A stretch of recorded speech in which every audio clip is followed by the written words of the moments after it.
नमस्कार सभी को। दोस्तों, दुनिया के सबसे प्रभावशाली अखबारों में से एक है द न्यूयॉर्क टाइम्स। अमेरिका का अखबार है। इसने अपनी ताजा रिपोर्ट में भारत को लेकर एक ऐसी तस्वीर खींची है जिसने देश के भीतर एक नई बहस छेड़ दी है। और ये उसी तरीके का डिस्कशन है जो हमारी मौजूदा सरकार किसी भी हाल में नहीं चाहती है कि हो। इसीलिए हमारी मेन स्ट्रीम मीडिया को इतना कंट्रोल में रखा जाता है। वहां पे क्या न्यूज चलेगी, क्या डिस्कशन होगा, ये भी सरकार काफी हद तक कंट्रोल करती है। लेकिन अब अमेरिका का अखबार तो इनसे कंट्रोल होने से रहा। उसने एक ऐसी रिपोर्ट की है जिसमें केवल मोदी सरकार की आलोचना नहीं है, बल्कि इस सरकार के अंडर में जो हमारे सिस्टम में मुकम्मल बदलाव हुआ है ना, उसकी कहानी है।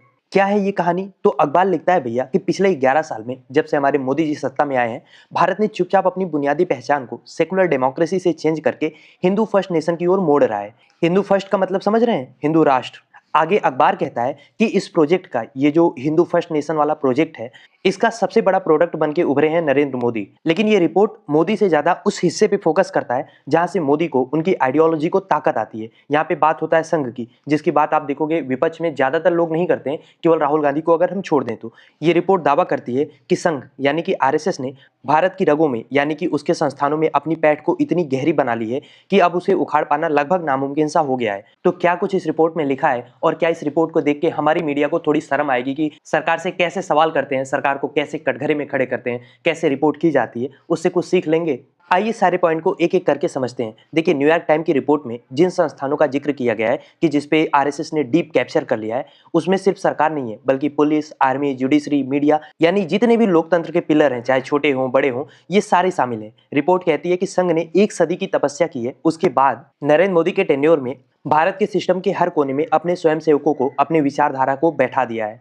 खैर, तपस्या तो हमारे यहाँ पे सुर असुर दोनों करते हैं, पर दोनों की मंशा में जमीन आसमान का अंतर होता है। तो तपस्या को आप उसी हिसाब से लीजिए। अच्छा, ये चीज खतरनाक क्यों है? क्योंकि आरएसएस की जो विचारधारा है ना, वो भारत की जो संविधान की विचारधारा है, जो अंबेडकर की विचारधारा है, उससे कोसों कोसों दूर है। और उस राष्ट्र की कल्पना करता है जिसकी कल्पना जिन्ना ने की थी। क्योंकि जिन्ना को भी धर्म स्पेसिफिक राज्य चाहिए था, धर्म के आधार पे उन्होंने एक देश बनाया। और जब कोई हिंदू राष्ट्र की बात करता है, धर्म के आधार पे देश बनाने की बात करता है, तो वो दरअसल जिन्ना की आइडियोलॉजी को ही नरेट कर रहा होता है। इसीलिए न्यूयॉर्क टाइम्स की ये रिपोर्ट जितनी विस्फोटक है, उसमें जो जानकारी दी गई है, अगर आप उसे कायदे से पढ़ेंगे ना, तो आपको समझ में आएगा कि देश वाकई में संकट में है। उदाहरण के लिए मैं आपको समझाऊं, देखो, किसी भी लोकतांत्रिक देश में संस्थाएं निष्पक्ष होनी चाहिए। लेकिन आज के समय में क्या हो रहा है, भारत में ब्यूरोक्रेसी हो, सुरक्षा बल हो, ये कानून से ज्यादा, ये संविधान से ज्यादा किसी एक खास विचारधारा के प्रति वफादार दिखते हैं। और इसी की बात न्यूयॉर्क टाइम्स में हो रही है कि जब किसी एक खास विचारधारा, चाहे वो किसी भी विचारधारा की बात हो, उसके प्रति हमारा प्रशासन, पुलिस, उसकी कार्यशैली वफादार होने लगती है, तो उसको कहते हैं इंस्टीट्यूशनल कैप्चर।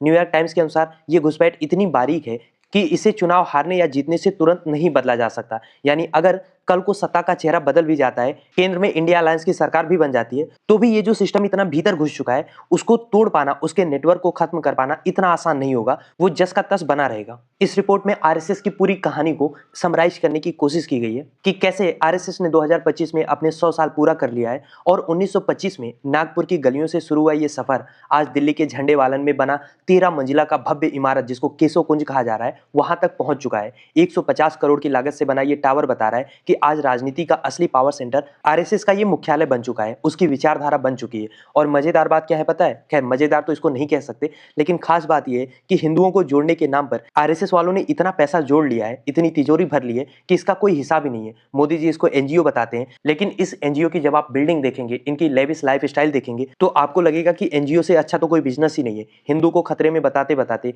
देश की बॉर्डर से लेके इकोनॉमी तक, जुडिशरी से लेके महिला सुरक्षा तक, शिक्षा से लेके रोजगार तक, सब खतरे में आ गया। लेकिन आज भी ये हिंदुओं को जगाने पे लगे हैं। दरअसल ये नैरेटिव ऐसा है कि इसके पीछे इनके सारे पाप, सारे कुकर्म, सारे फेलियर छिप जाते हैं। बस देखना ये है कि कब तक। खैर, वापस रिपोर्ट पे आए तो रिपोर्ट में संघ प्रमुख मोहन भागवत की तुलना देश के सबसे शक्तिशाली व्यक्तियों में से की गई है। उनकी सुरक्षा, उनका रुतबा अगर देश के प्रधानमंत्री से ज्यादा नहीं है तो उससे कम भी नहीं है। न्यूयॉर्क टाइम्स भागवत के उन बयानों को कोट करता है जहां वो हिंदू राष्ट्र की अवधारणा को संवैधानिक सीमाओं से ऊपर रखते हैं। जब संघ प्रमुख कहते हैं कि भारत एक हिंदू राष्ट्र है और रहेगा, तो उसका सीधा असर सरकारी नीतियों पर, समाज के अंतिम व्यक्ति पर पड़ता है। अखबार का मानना है कि भागवत का हर शब्द आज मेन स्ट्रीम डिस्कोर्स बन जाता है। ये उनकी ताकत बता रहा है। अखबार अपने अगले हिस्से में उस टॉपिक पे भी बात करता है जिस पे बीजेपी वाले अंदर अंदर भले सोचते हो, बाहर उस पर चर्चा नहीं करना चाहते कि मोदी के बाद कौन और मोदी के बाद भारत कैसा होगा।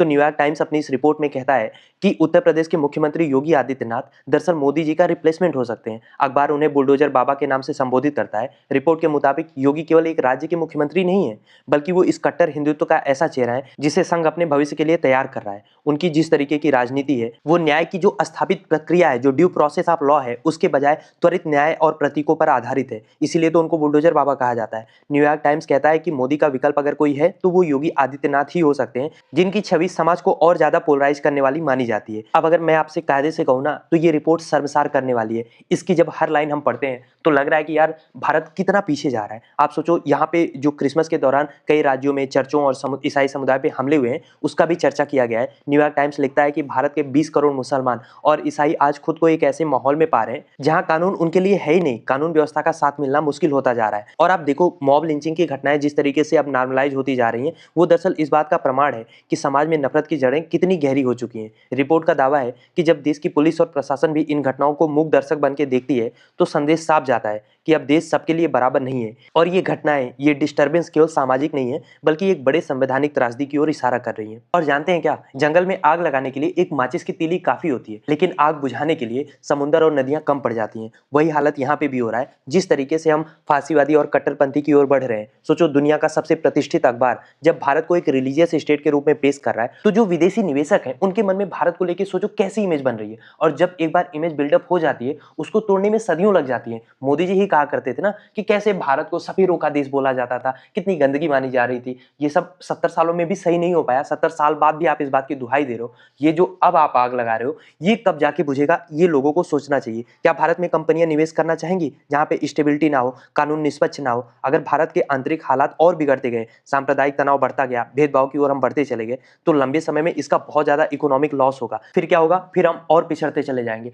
जब पिछड़ेंगे, शिक्षा का अभाव होगा, रोजगार और कम हो जाएगा, तो ये जो धार्मिक उन्माद है ये और बढ़ेगा। इसीलिए मैं कह रहा हूं, ये एक ऐसी विशियस साइकिल बन जाएगी जिसको कंट्रोल करना किसी के बस में नहीं होगा। माचिस की तीली जंगल में आग लगा सकती है, लेकिन बुझा नहीं सकती। उसी तरीके से कट्टरपंथी सोच को, उन्माद को बढ़ाना, ये जो भी कर रहे हैं, जिस पॉलिटिकल पार्टी या विचारधारा वाले कर रहे हैं, वो कर तो सकते हैं, पर वो चाह के भी सत्ता में वो हमेशा के लिए बैठ जाए, लेकिन वो इसको कंट्रोल नहीं कर पाएंगे। फिर इससे विदेश में रहने वाले करोड़ों भारतीय, जिसको हम बहुत प्राउडली कहते हैं कि भारत की विदेश नीति पे उसका इंपैक्ट होता है, इंडियन डायस्पोरा है, उनके लिए भी चुनौतियां बढ़ जाएंगी। जब भारत की पहचान फांसीवादी सोच, कट्टरपंथी के साथ जोड़ दी जाएगी, जो कि लगातार जोड़ी जा रही है, तो अंतर्राष्ट्रीय मंचों पर भारतीय मूल के लोगों के साथ भी भेदभाव होगा। आप भारत में लोगों को क्रिसमस नहीं मनाने दोगे, लेकिन आप चाहोगे कि ब्रिटेन और अमेरिका में, वहां के संसद में, वहां के राष्ट्रपति भवन में दिवाली मनाई जाए, दिया जलाया जाए। ये कैसे संभव है? अगर आपको लग रहा है कि इस अखबार ने हमारे यहाँ पे जो चुनाव हो रहा है उस पर नहीं कुछ बोला है, तो बिल्कुल बोला है। उसको इस अखबार ने डिसकनेक्टेड डेमोक्रेसी में रखा है। मतलब आप सोचो, भारत में चुनाव तो हो रहा है, खैर चुनाव तो रसिया और नॉर्थ कोरिया में भी हो रहा है,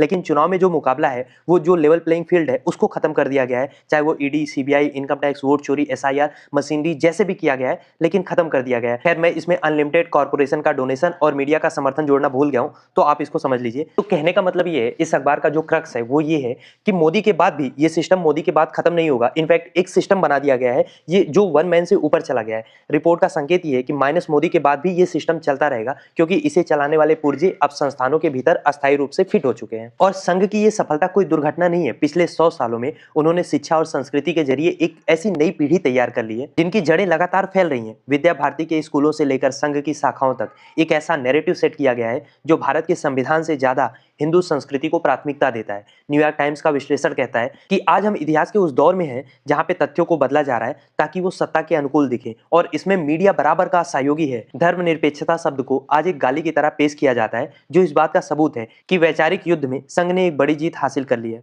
खैर दोस्तों, न्यूयॉर्क टाइम्स की ये रिपोर्ट कई सारे सवाल खड़ी करती है, लेकिन सबसे बड़ा सवाल हमारे खुद के लिए है कि क्या हम एक ऐसे भारत की कल्पना कर सकते हैं जहां पे हमारी पहचान हमारे धर्म से तय होगी, ना कि हमारे नागरिक होने के अधिकार से। अगर संस्थाएं अपनी निष्पक्षता इसी तरीके से खोती रहेंगी, तो लोकतंत्र सिर्फ कागजी प्रक्रिया बनकर रह जाएगा। क्या वाकई में भारत एक ऐसी दिशा में बढ़ चुका है जहां से वापसी का रास्ता बंद है, या आपको लगता है कि भारत की जनता अपनी सदियों पुरानी विविधता और सहिष्णुता के बल पर इस सिस्टम को एक बार फिर से लोकतांत्रिक बनाएगी? आप इस पे क्या सोचते हैं? क्या आपको लग रहा है कि दुनिया का सबसे ताकतवर अखबार हमें जब आईना दिखा रहा है तो हमें अपनी आंखों में जमी इस वैचारिक धुंध को साफ करना ही होगा? जो भी सोच है आपकी इस रिपोर्ट को लेके, चाहे आप एग्री करते हो डिसएग्री करते हो, लिखिए उसको कमेंट बॉक्स में। और अगर अभी तक आपने चैनल को सब्सक्राइब नहीं किया तो प्लीज चैनल को सब्सक्राइब भी करिए।